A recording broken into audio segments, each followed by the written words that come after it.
Un peu magique, mais surtout très écologique. Dans cette édition, nous suivrons Ose, un petit robot qui désherbe tout seul les parcelles des maraîchers. De quoi réduire pesticides et pénibilité.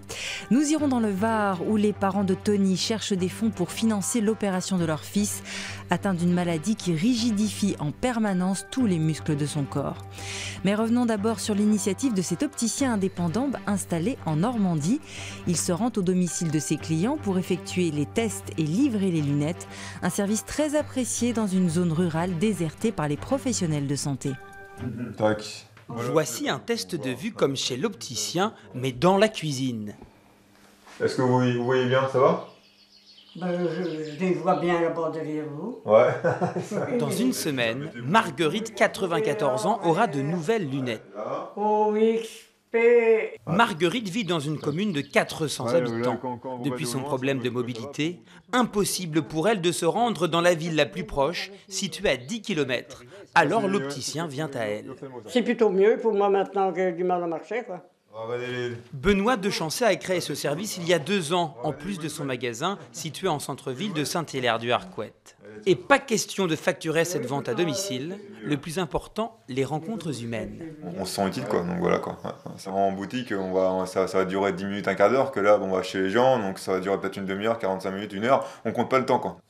Benoît sillonne ce territoire rural marqué par la désertification médicale et la fermeture des petits commerces jusqu'à 3 fois par semaine. Ses ventes représentent à peine 5% de son chiffre d'affaires. Pour son deuxième rendez-vous, il vient livrer une paire de lunettes à cette résidente de 92 ans. Alors, qu'est-ce que vous arrivez à lire? Durant la saison. Bon, ouais, c'est impeccable, ça. Vous lisez tout, en fait, hein? Vous lisez impeccable. Cette lectrice passionnée est ravie d'accueillir ce jeune opticien de 31 ans. Moi, j'aime bien voir du monde. Bah oui. Au contraire, ça nous rajeunit. Pour aller à la rencontre de nouveaux habitants, Benoît vient d'embaucher en CDI une jeune opticienne.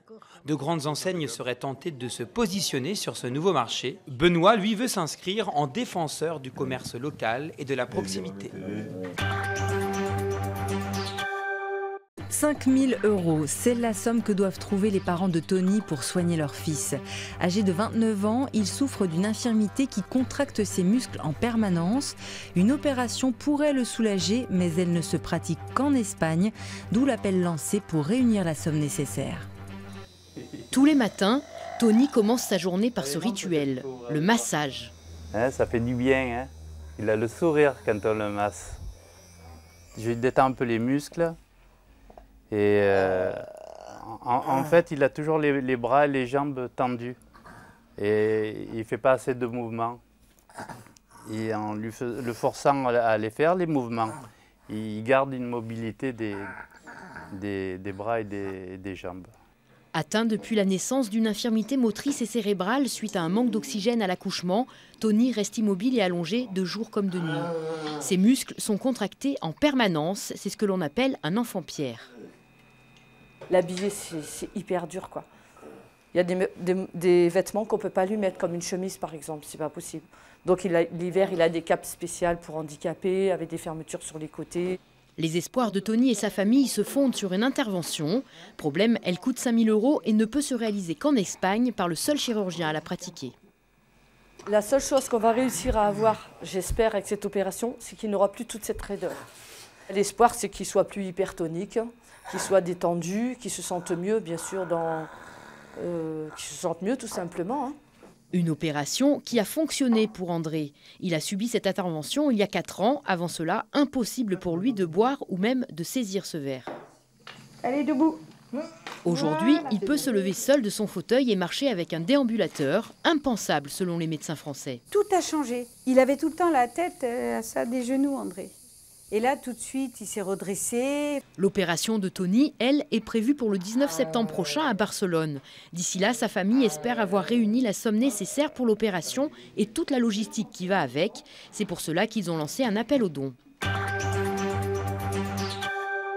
La corvée du désherbage sera-t-elle bientôt juste un mauvais souvenir pour les agriculteurs? Un petit robot baptisé Ose devrait leur faciliter la tâche.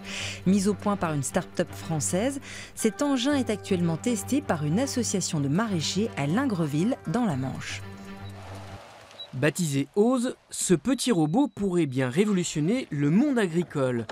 Équipé d'un guidage laser et de capteurs de proximité, ce matériel se déplace seul et peut désherber toute une parcelle. Créé par une start-up française, Ose permet surtout de diminuer la pénibilité du travail.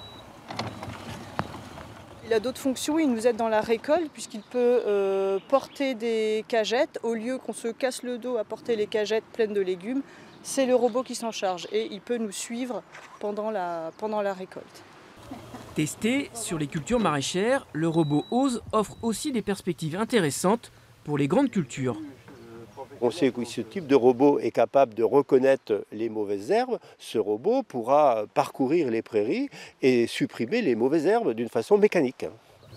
Moins d'herbicides utilisés et moins de fatigue, pas de doute, la robotique est un vrai plus pour l'agriculture. On part dans le sud de la Lozère rencontrer Sophie Fauré-Hervé.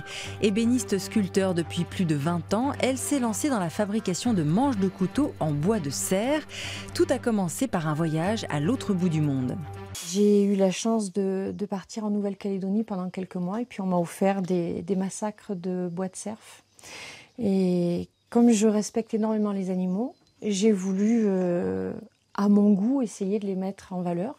J'ai pensé au début faire des couteaux, je m'y suis mise et c'est devenu une passion, je me régale. Sophie a depuis trouvé de nouveaux fournisseurs en bois de serre, les habitants du plateau des Causses apparemment séduits par ce nouveau produit. La preuve, son carnet de commandes est déjà bien rempli.